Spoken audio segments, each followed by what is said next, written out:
बच्चा हमसे सुबह कह रहा था कि शास्त्री जी, मैंने कहा, बोले झांकी निकलेंगी कथा में। मैंने कहा झांकी क्या होता है? कि झांकी नहीं निकलेगी तो भीड़ नहीं होगी। मैंने कहा ना होगी तो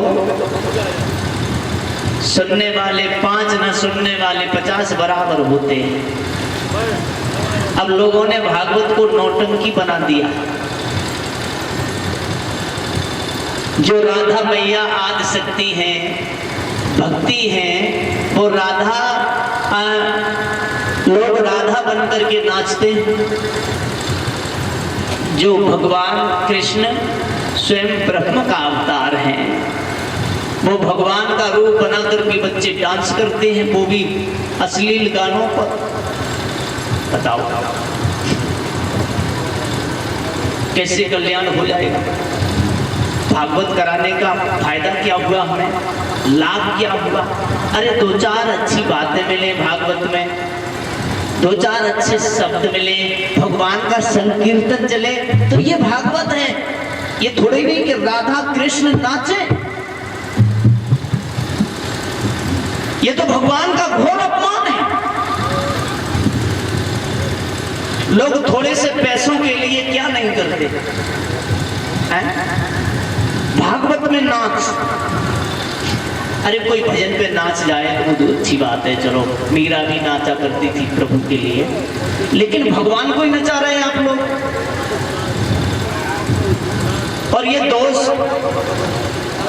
आप लोगों का नहीं है, कुछ हम लोगों में ही ऐसे कथावाचक हो गए हैं जिनकी दुकान बंद थी और उन्होंने नौटंकी बना ली, बस दुकान चालू हो गई।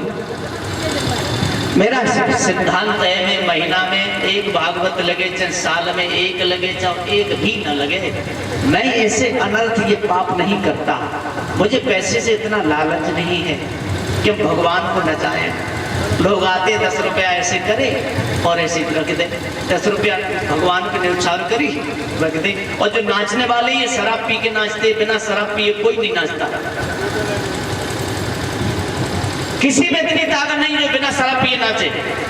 नाच हो जाता है ऐसी भागवत कराने से। तो भैया अगर धर्म करो तो तन मन धन से करो, भीड़ हो या न हो,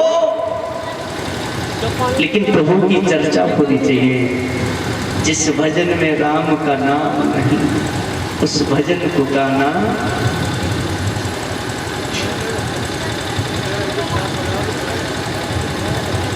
मैं किसी की बुराई नहीं करता हूं, क्योंकि हमारे लिए सभी कथावाचक सब बराबर हैं, लेकिन कुछ लोगों ने ये हरकतें की हैं समाज को रिझाने का काम।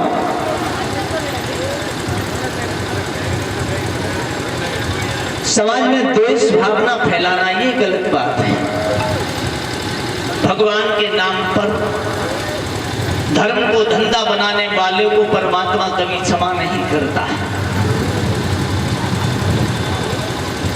भागवत में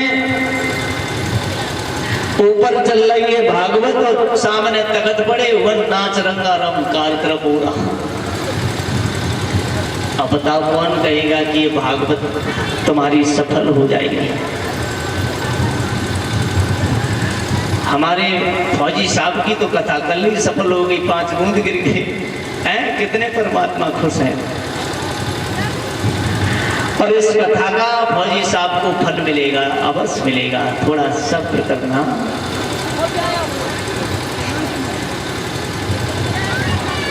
क्योंकि भगवान कभी कभी परीक्षा लेते हैं ना। भैया ईश्वर परीक्षा लेता है तो लोग कहते हैं भगवान नहीं है, कोई भगवान नहीं है, लेकिन वो है।